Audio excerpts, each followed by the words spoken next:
On March 24th, 1970, Buddy Baker Jr. was the first person to go 200 miles an hour on a NASCAR track. He was driving a '69 Charger Daytona. Now, in order for those cars to compete at NASCAR, Dodge had to build 500, at least, of those cars. At the end of the day, they built 503. This is one of those cars. They're coming to get you, Barbara.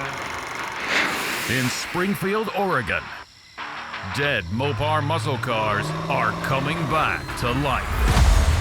Restored by Mopar master Mark Warman. Joined by his out-of-this-world cousin Dougie. Oh, hi, Mark.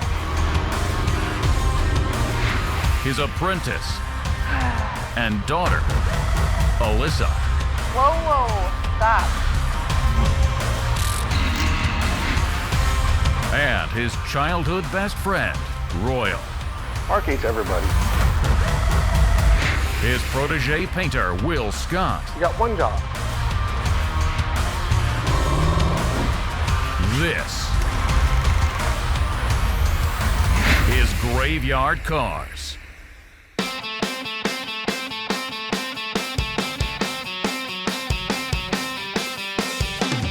When you're talking the world of rare muscle cars, I don't care if it's a Ford, a Chevy, a Pontiac, a AMC, a Mopar, when you start getting under 1,000 versions of something built, you're talking about a very low demographic. In the case of the Daytona Charger, there were 503. Now, there is some report between 500 and 503, but the last I heard it was 503. Of those 503, remember the 440 Magnum was standard. The 426 Hemi was optional. So this had a 440 Magnum with an automatic transmission. That meant there were 294 of these cars built. You know, when I first had the conversation with these folks about the car, I suspected, based on the photos and their description, that it was a fairly clean original car. That's unusual in the world of these Daytonas and Superbirds, the supercars. Usually people have been there before. They've already had their hands on it. They've done things to it. This car was represented to be mostly original. And when it got here, it was mostly original. This is truly a time capsule. This was quite an experience working on this Daytona Charger. This was an all-original high school car. It was in amazingly good condition. I was absolutely enthralled with all of the detailing items that I was able to photograph that I knew would come in handy not only when it came time to put the car back together again, but for other people who might be doing a Daytona Charger. So as I went around the car, it really dawned on me that this was a car that I needed some input from Tony, my friend Tony D'Agostino, Mopar Parts. Tony owned one of these cars that had done amazingly well at the show circuit. It was a beautiful car. Mike Mancini at Instrument Specialties is the guy that restored that car for him. Tony, having so much knowledge of the Daytonas, plus a personal one, I really wanted him to come out here with me because ultimately I'd like to make the decision, should I try to talk these people out of restoring it? Is there that much authenticity and that much one time through that you can't ever change again on this car that I should make that phone call? So I had him out and we combed that car from bumper to bumper. So when a car like that comes to me, an OE specialist, and it is so chocked with original DNA, it's a gift. Absolutely. And I fell in love with these cars when I was really young, and I don't remember exactly how old. I think I was probably 11 or 12. There was a magazine that featured a '69 Hemi Charger Daytona in it, and I wish I could remember, but I think it was Hot Rod Magazine. And it was a guy with a tape measure standing next to it showing the height of the Daytona spoiler. I was just amazed at that thing. I remember the caption. The guy was quoted that owned the car that said it idled like a coffee can full of rocks. That has stuck with me all these years. That was the day I fell in love with these cars. So during the inspection of the car, the things that I noticed and Tony agreed with, it looked like the nose cone had been replaced at some point. Now that's not uncommon for those cars. That nose stuck out a long ways and all it would take is to pull up too close to a parking area and bump into a pole or bump into another car. So that did not surprise me. The paint that had been done on the car looked like it was the paint that was done at Creative Industries when the car was converted from a Charger RT to a Daytona. The wing was original, all the bracketry that held it in place was original. The chrome, the glass, the interior trim and ornamentation, all original on this car. The seats were in nice shape except for the driver's seat, which showed wear on the bottom of the driver's seat. The carpeting had been replaced at some point in its life. The door trim panels were beautiful, the dash was beautiful, all the instrumentation was intact and in nice shape. The flip-top gas cap was the original. The decals and graphics were original, and it was interesting as I was looking at this car, that big bumblebee stripe that goes around the back, the big Daytona stripe. It was so poorly installed, none of the intersections lined up on them. This was factory stuff.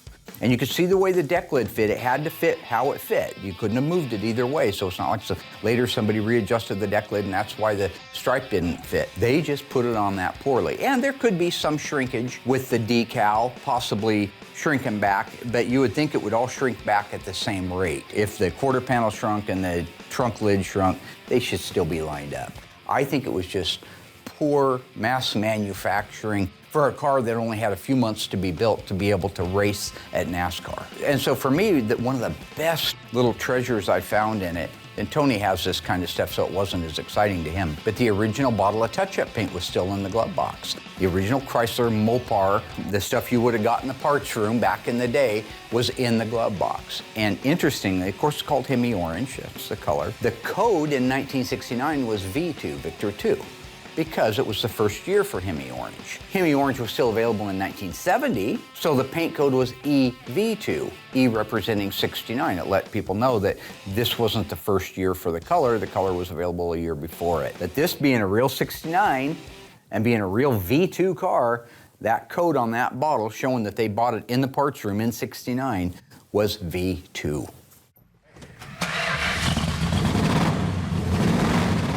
Another thing that for me was fun on the car from the time it got here was that it was a running, driving car. Most graveyard cars are not running, driving cars. They're dead. They're graveyard. That's how I earned the moniker The Undertaker, is bringing these dead cars back to life. But this car was a running, driving car. So we were able to go out and do some things with it and drive it and get a feel for the car, which was a lot of fun. Now, the thing about the car was there were things on it that are called second day, meaning that when you went down and bought the Charger Daytona when it was brand new, it would have had a factory wheel and tire setup on it. This guy went right out and he put a 5-slot mag on it. Cool. I think there were 15/8s in the back and 15/7s in the front. Great big wide meats. I think there were L60s in the back, bias ply tires. That all takes me so back to when we were kids. Well, when Dougie was a kid, because he had all that stuff. I didn't. I had one 5-slot wheel on the left rear of my car. I might have had another one on the right rear, but it wasn't the same width. I had Mojoc white spoke wheels on the front of it. Because remember, I wasn't a spooner. You know, I worked for everything. I was only 13 years old when I had my first job, and Dougie he'd go up to his daddy, hey, give me some wheels and tires, and his daddy give him wheels and tires. M-O-O-N, that spells spooner. Original owner? Original owner car, has had it its entire life. So anytime my friend Tony comes out, we always have a lot of fun. We like busting each other's chops, competing to see who knows more and that kind of thing. You guys remember in the past we've had competitions for that, and I don't want to say who won, but you know, it is what it is, right? You know what you know, so there's not much you can do about that. Looking at the detail items underneath the hood, we could see a lot of overspray. Now, that wouldn't happen, typically speaking, at the factory. But in this case, because they changed the hood and the fenders, put the nose cone on it, the spoiler, they put the back window flush mount piece in, it looks like something somebody did in their garage. The masking was poorly done, under-masking, over-masking, lots of overspray on all the adjacent pieces underneath the hood. It was fun to walk around it with Tony and try to figure out, now is this just a bad paint job that somebody did in the 70s, or was this the work of creative industries? This is the kind of thing that we have so much fun doing. And the other thing is that I always learn something when Tony's out. He is a very knowledgeable guy. Like the dipstick being painted black, I don't know why I didn't realize that, but I didn't. The spines on the battery cables to show that they're original and they're not the reproductions. Again, great detailing tips. But that's how to tell with a little spine. I feel it. A seam. I did not know that. So Tony and I did, in the end, we agreed it should be restored for a couple of reasons. One, it wasn't necessarily in 100% survivor condition. Enough stuff would need to be fixed on it that you almost couldn't say it was a survivor anymore. And we weren't sure on a couple of areas that had been worked on. And then the fact that the owner had had it since it was new. He's seen it in this condition for 50 years. He's willing to spend the money to have the car restored. That's what we decided to do.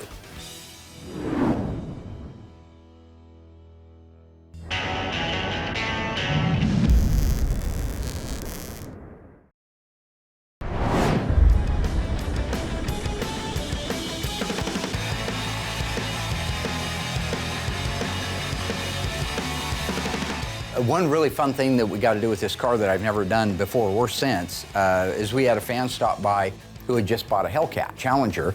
He was bragging about it, putting out 707 horsepower. This was the first days of the Hellcat. So I just had the idea, get hold of this guy over in Eugene, take my car and the Hellcat over and find out really what each one of them does as far as brake horsepower. The Daytona, and I remember, almost 4,000-pound car, it's got a 375 horsepower. That's how it's rated at the crankshaft, 375 horsepower. But how much does it put to the ground, especially now that it's older and now that it's worn out a little bit?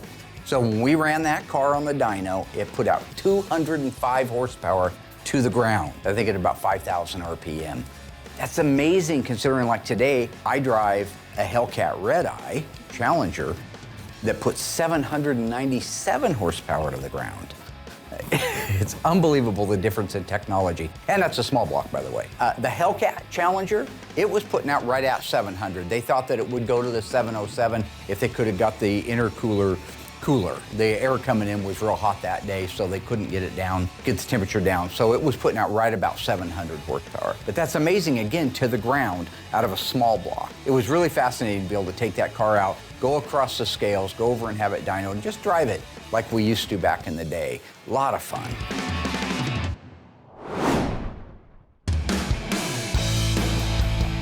In the case of dismantling this Daytona Charger, it's just basically the same car as a Charger RT. We just wanted to spend a lot more time on documenting this as we took it apart. We want to save everything we can to keep this car original when we go back together. Really interesting to take this car apart and see how it was all put together. I've never pulled the nose cone off a Daytona, nor the wing. There were some surprises involved in all that. Look under your side. Oh yeah, what was going on in there? What is it? When Dave and I lifted the rear wing off this car, I was really impressed with the amount of corrosion that had dropped out of the top of the wing onto the fender. There was a big buildup. Looked like a mouse nest in there also, but electrolysis from the aluminum from sitting hot and cold weather all these years. Kind of interesting to see that under that wing because that's the first wing I've ever lifted off a Daytona Charger before. Upon removing the back seat, we did find half the broadcast sheet. Looks like the mice got the other half, unfortunately. This is what we call gold, Jerry. This is gold. Banya, Seinfeld. Mark says we might have another source for another broadcast sheet. Let's hope we find that one, and that'll give us a lot of clues to what we're doing with this car. I really loved working on the Daytona. It's a really awesome car. I loved seeing my dad do the documentation on it. I thought it was hilarious that he actually got out a couple of quarters and was checking the gaps. What I'm doing right now is using these quarters to establish scale, like how wide is the gap between the fender and the hood before we take it off. We'll never know that again. We'll never know it. I mean, it's a little bit crazy, but I love them. I have 2 quarters, and they are literally, I can't wedge them down in there. But I come to the front, and I can clearly put them both in there. So as I run it like this, I can feel it starting to get tighter and tighter, and right there is where it begins to sink in. It was fun to watch my dad nerd out, especially on the hoses. I actually used some of that information when we went to reassemble the car. Take a look at these vacuum lines. If you look, you can see ribs in there. It's smooth over here, but you have those ribs right across there. See the multi-ribs right through here? Now the backside again is smooth, but when you hold that out there, you go at a car show and you take a look, if it doesn't have those ribs in it, then it's a reproduction. Yeah, it went really smooth and amazing car. Really enjoyed working on this one.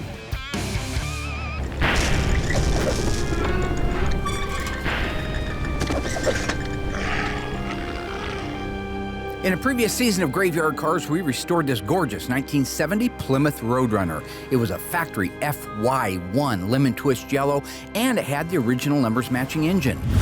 What engine was in that car? Was it the 383, 446 barrel, or the legendary 426 Hemi? If you think you remember, stay tuned after the break. I'll let you know how you did.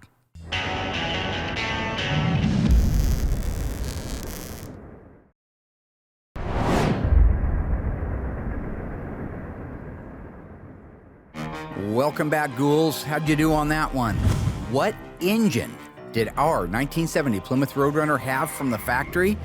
If you said 426 Hemi, you were wrong. Absolutely not. That would be a pretty rare one right there. This car featured the 383 Roadrunner engine, unique to the Roadrunner. In addition to that, it had a pistol grip 4-speed shifter, hood pin tie-downs, dust trail stripe, and cold air induction hood in '96.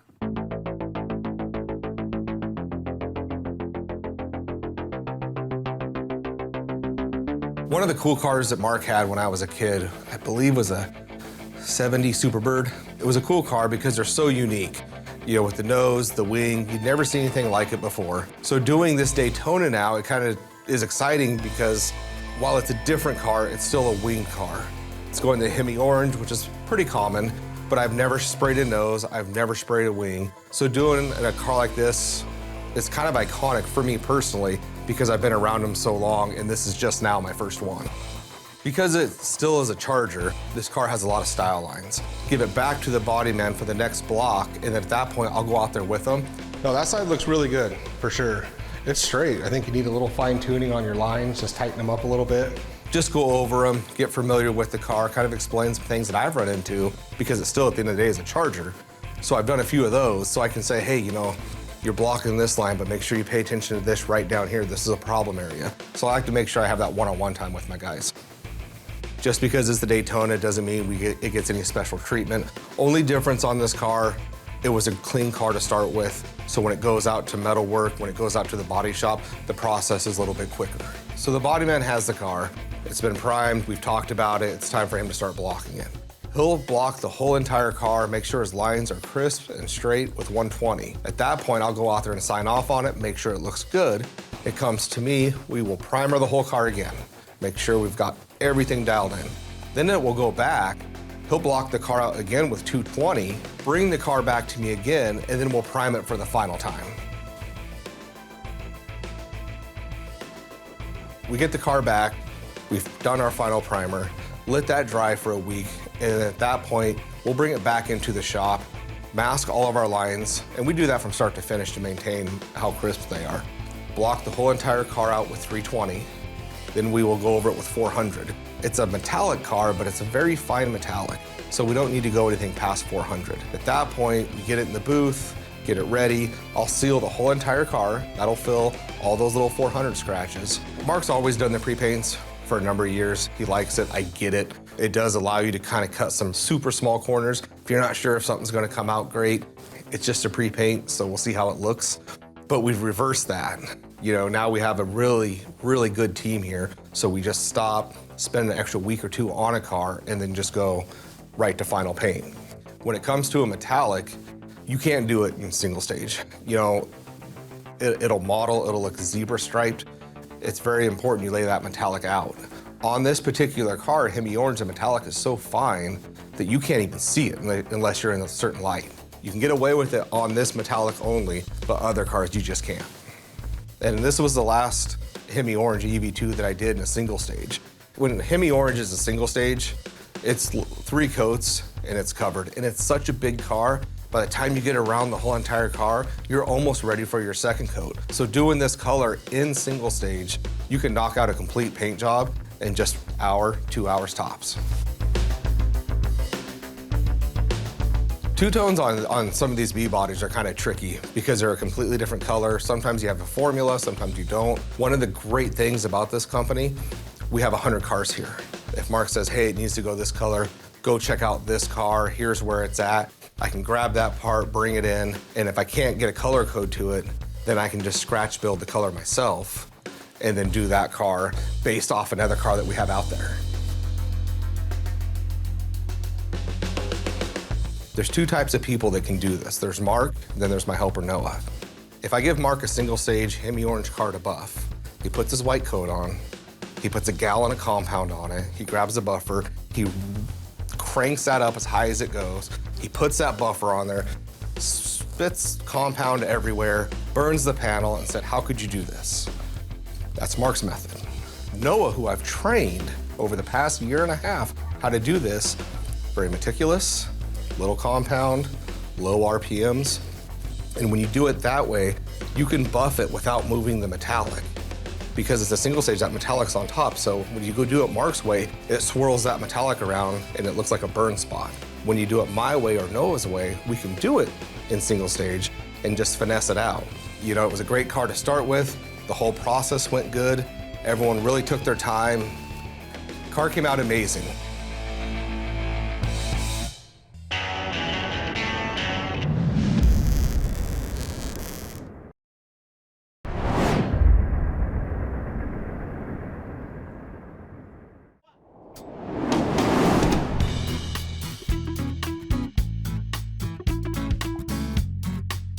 Once Will had the paint work done, we needed to be able to get it out and have the headliner put in it. To be able to have the headliner put in it, it's got to be a mobile vehicle. So we put the drivetrain in it. I rounded up all my favorite guys to work with, and we put the 440, the automatic, and the 8 3/4 rear end in it.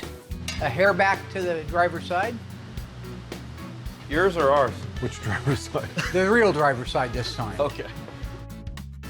So in the case of the deep dish aluminum wheels that were on this car, Mark had those on his Charger back in the day too. I preferred the appliance steel 5-spoke wheels myself. Yeah, I had 5-slot mags, like I mentioned. I don't think they all matched. I think I had 8-inch in the back, 15x8s, and maybe, well, in the front I had white Mojoc wheels off of a wagon train or something, or off a Jeep. I didn't have any money. I didn't get the rich daddy option like Dougie did, where he got brand new appliance 5 spokes and BF Goodrich's for his Barracuda, or the new Barracuda for that matter. No, I got the option of the rare disease of Osgood slaughter in the left knee region, and the optional fibroma tumor in my right foot between my big toe and my index toe. I had the dead dad, and I had 8 broken crayons. That's why I'm colorblind today and can't see anything. My wheels didn't match, but I did have 2 5-slots. So, you know, that's a real knee slapper, right?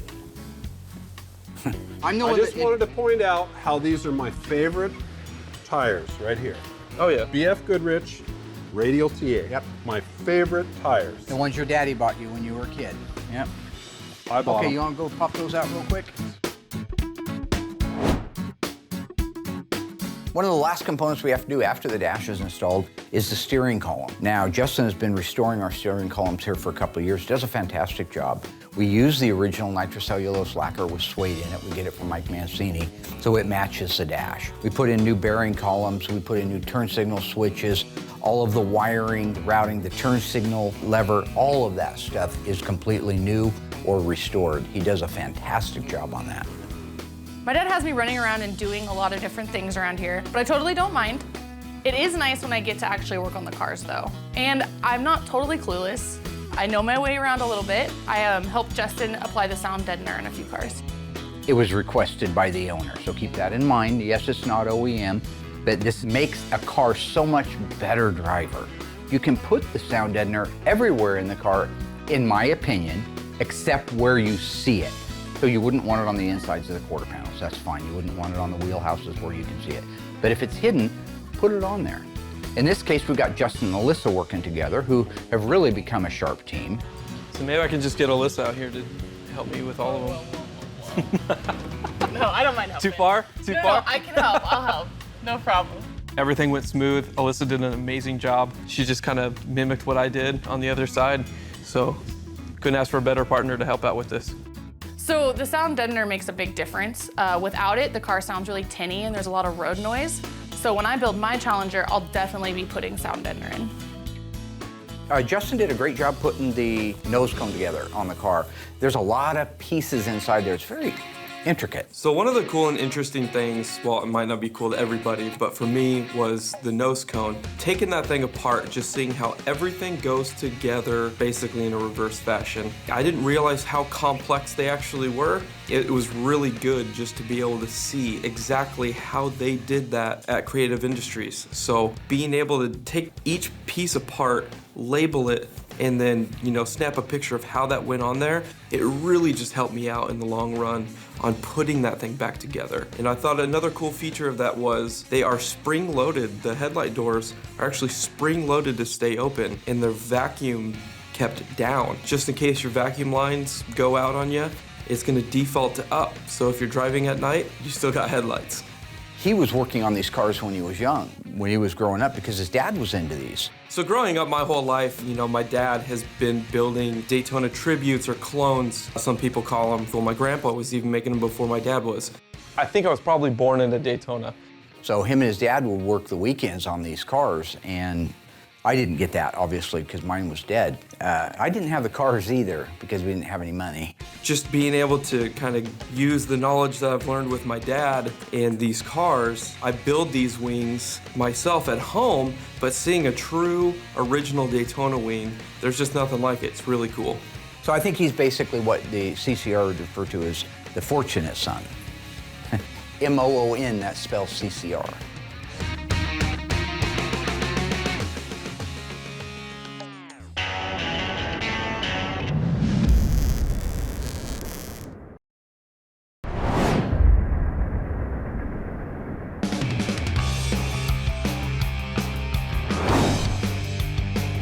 You know, one thing I just want to take a minute and mention is how much I've enjoyed working with Alyssa from the time we started the show almost 10 years ago to now, because she's really evolved.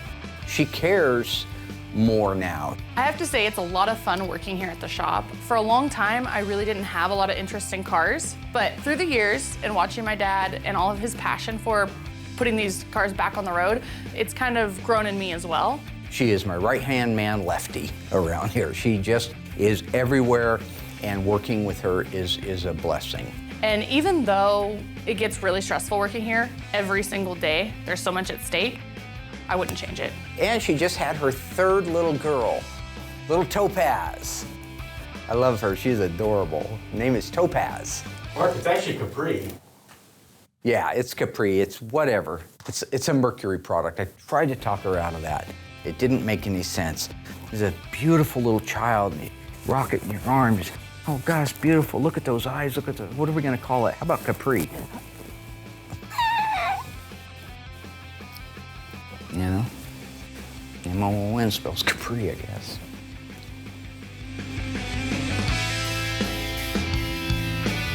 It's great to be back again, helping with the exhaust systems. Really nice, the attention to detail that ECS has. All the turns, mandrel bends, they're just beautiful. I was shocked at how quickly this car got put together, especially after the paint got done. It turned out gorgeous. Seeing the Daytona finished is one of the coolest things. It came out beautiful. I love the Hemi orange that the car was. I wish it did have a white wing on it, but the black one is still pretty awesome. But the overall quality of this car is top notch.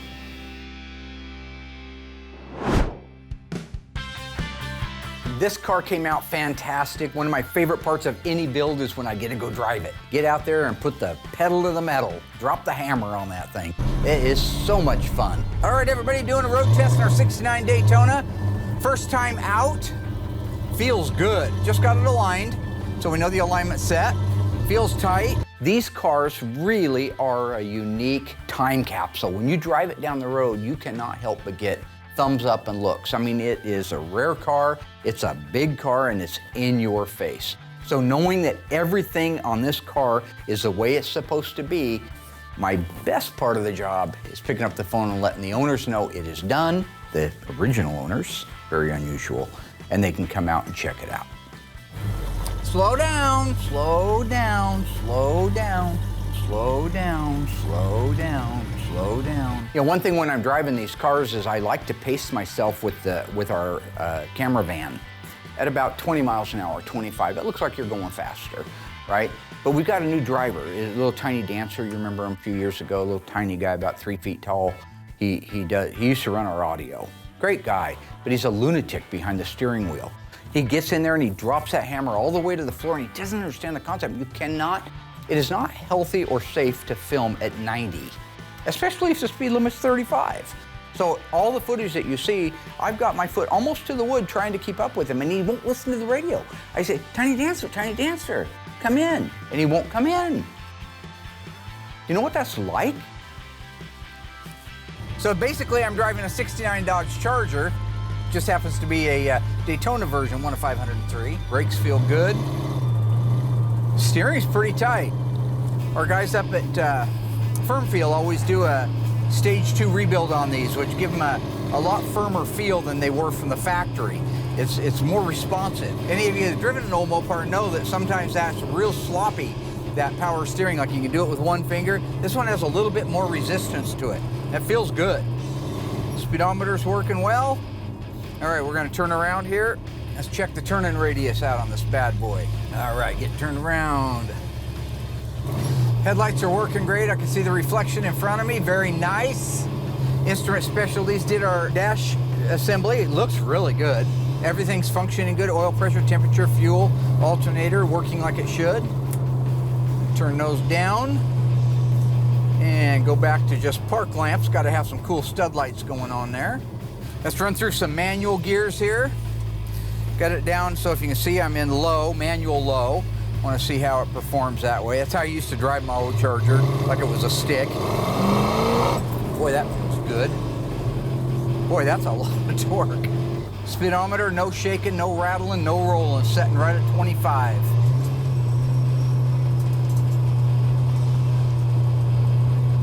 I like to think of myself as a friend first, boss probably second, and entertainer third. So that's David Brent from The Office, the actual funny one, the funny version that was done for 2 seasons plus a Christmas special with Richard Gervais. Got to make a little love to the camera once in a while. You know what I'm saying? There's second, nice shift. There's drive right there. That feels great. Man, this feels tight, feels good. I got no problem. Let's check that radio.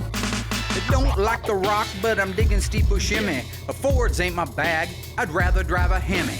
Rolling through the gears, don't give me none your lip. My favorite kind of shifter is a pistol grip. Turn my headphones up, man. Nah, I'm serious, I can't hear out this headphone. Go ties off with sissies. Like Cousin Eddie, real nice.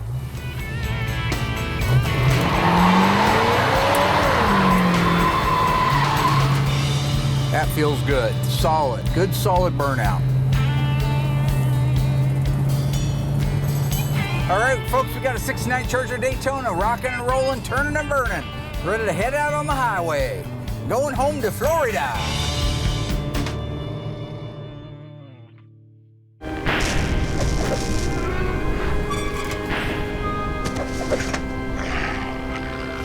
In a previous season of Graveyard Cars, we restored this stunning, adorable 1970 Barracuda convertible. True or false, the factory engine was a 318. If you think you remember, stay tuned after the break. I'll let you know how you did.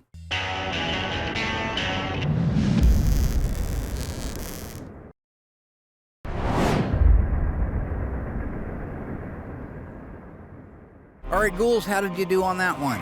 True or false, this little 1970 Barracuda was a factory 318. If you said true, you're wrong and you never saw the episode. This car is one of 59 made with a 383 two-barrel. It also featured an automatic transmission, manual convertible top, matching black interior, and it also featured air conditioning.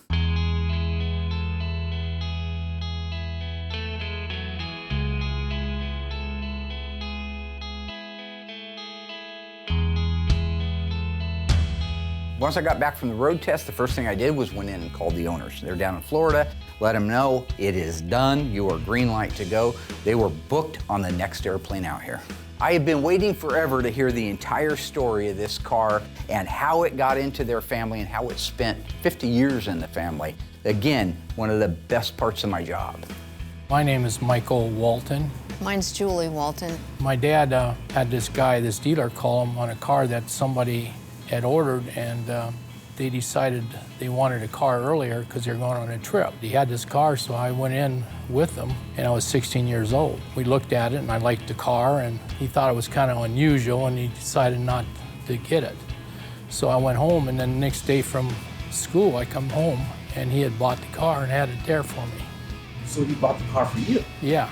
You know, when I was 16, I went through Wisconsin into Ohio, and then from Ohio went to Florida, and then I went to school in Fort Myers High in Florida.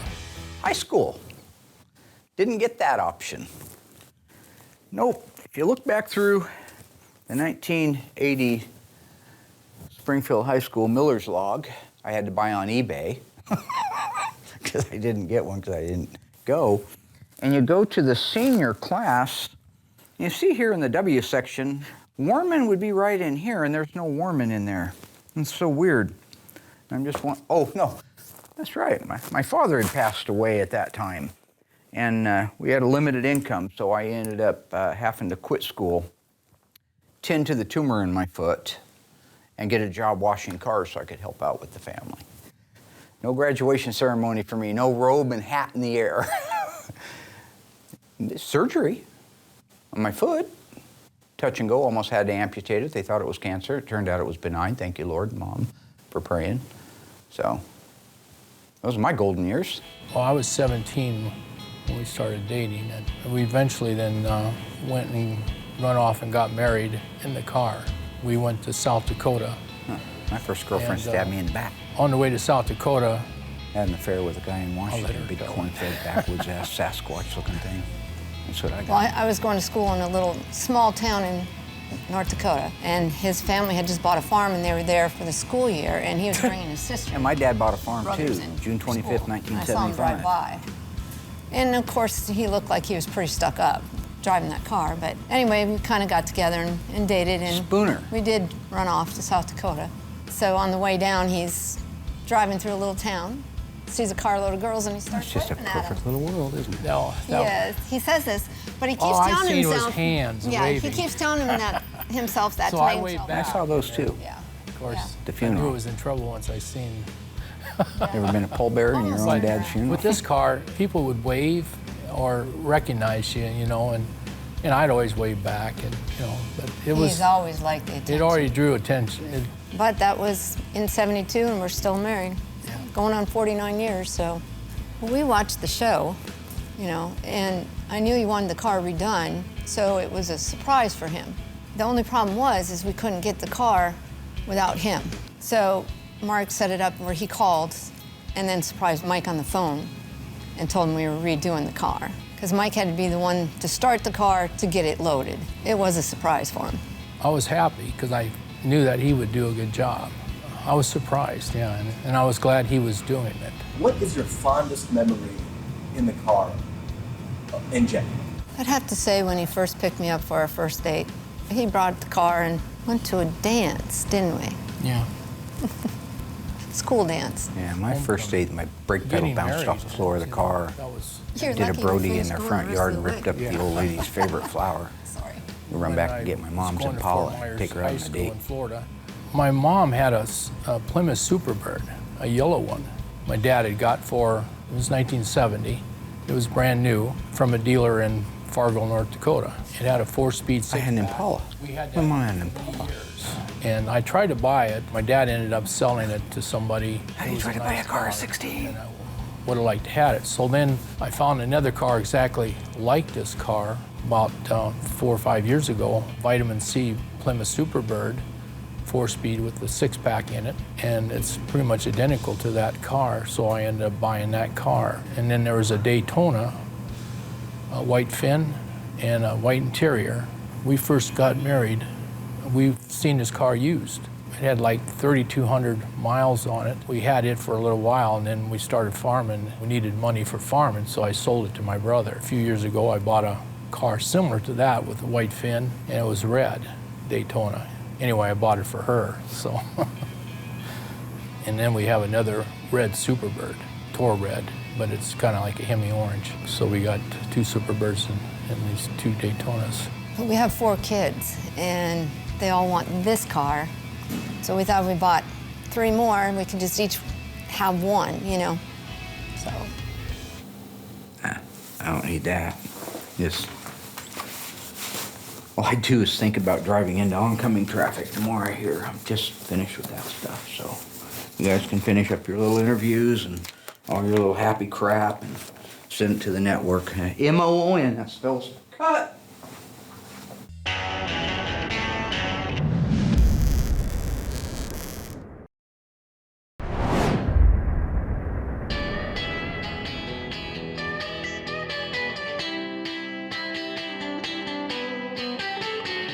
The clients finally got to drive their Charger Daytona. It was so awesome seeing the looks on their face. You could just tell they were happy.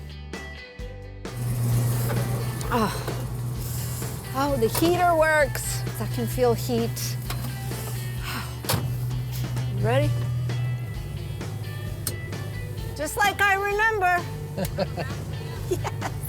It shines and it's really pretty. I have to say it looks better than it did when it come from the factory. I think it looks amazing. No, you can't say you're not spoiled. Yeah, it's run nice. Sounds good. I'll tell you what, I don't think the paint looked this good when you had it No. new. It had a few flaws, you know, even when I got it brand new. Right now, you don't see any flaws. It looks just like showroom, like it's out from the factory. It looks better than the factory. Yeah, it does. Oh, you gotta punch it now that you got this thing going by you.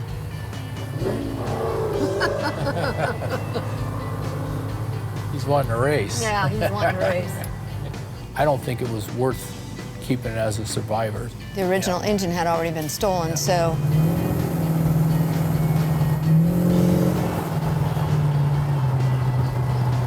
It's excellent, I have to say. Perfect. Yeah. I don't want to take it too far. Oh, why not? Gotta test it out. Don't want to get it dirty. I don't want to get it dirty either. Yeah.